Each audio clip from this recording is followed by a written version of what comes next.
The holiday. Johnny woke up early that day and tried to open his eyes, but his red lids were tightly stuck together. He rubbed them hard till he could open his eyes a little. He looked in front of him, but the room was dark and he could not see anything. He closed his eyes again and slid his hand over the top of the bed, feeling for his trousers. He picked up the bandage that had fallen from his head during the night and tied it round his head, covering the left eye completely and the right eye partly.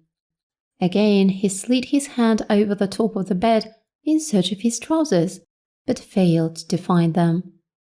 Then he sat up and ran his hand along the floor. At last he touched his trousers and laid them beside him on the bed.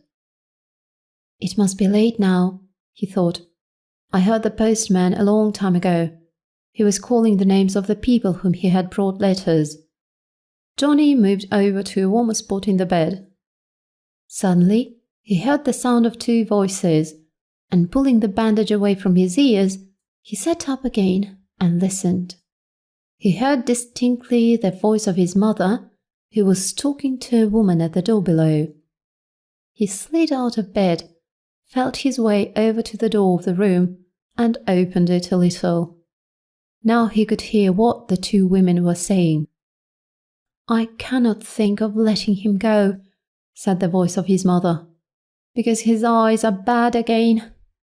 "Poor child," echoed the voice of the other woman. "Poor boy." "I put a bit of dark cloth over the window," went on his mother, "so that the light should not wake him.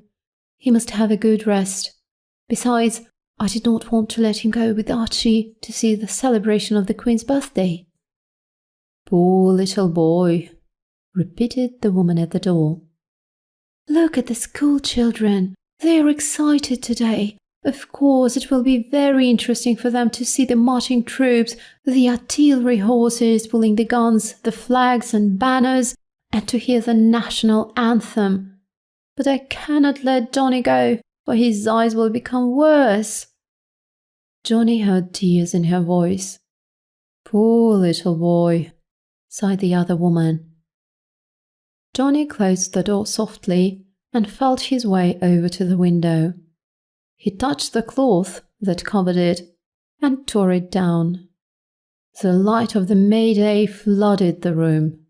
Johnny tore the bandage from his eyes and looked out through the window. As his eyes had been in darkness for a long time, the bright light hurt them at first. He felt a sharp pain, especially in his left eye, but he clenched his teeth and looked down on the street. He saw that school children were gathering in the street, and Slogan and Mr. Hunter were moving among them. Each child wore a red, white and blue bandage, and old Slogan had a small Union Jack. When Slogan raised his hand, the children moved off in line, singing cheerfully, "The 24th of May, the Queen's birthday. We'll let it rain tomorrow, but it mustn't rain today." Johnny looked at the sky and saw that it was not blue, it was grey, and the sun shone faintly. He went over to the bed again, crept in, drew the blanket up over him, and lay still for some minutes. Then he clasped his hands, raised them high over his head, and murmured, "Oh God, let the rain begin. Let the rain begin quickly. Let it come down on the streets, on the fields and parks.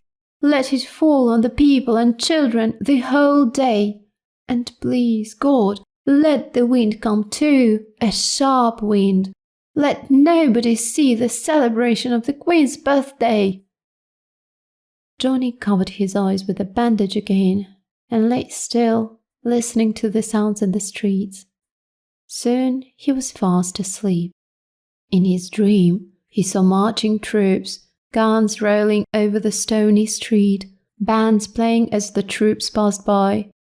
Then he saw a colonel on horseback who led 999 men armed with rifles. Somebody in the crowd murmured that he was the youngest colonel in the army and that he had already won 2 great battles and got 2 medals. All the people cheered as the colonel and his men rode forward at a gallop. Then it began to rain. The rain came down on the streets and fields. It fell on the people gathered in the park, on the banners and on the marching troops. Johnny felt a sharp cold wind and looked around to find shelter. He saw a group of trees and ran over to them as quickly as he could, but the rain caught at him there too. "I shall be wet through if I stay longer in the rain," thought Johnny. He ran home and went upstairs. Taking off his wet clothes, he laid down into his warm bed. He heard that the rain was still falling on the streets. "Johnny, my boy, are you sleeping?" He heard his mother's voice through the rain and sat up in bed. "Is it raining, Ma?" he asked, still only half awake. "No, not yet," answered the mother, "but it will rain today. And now, get up, Johnny. It is time to have breakfast."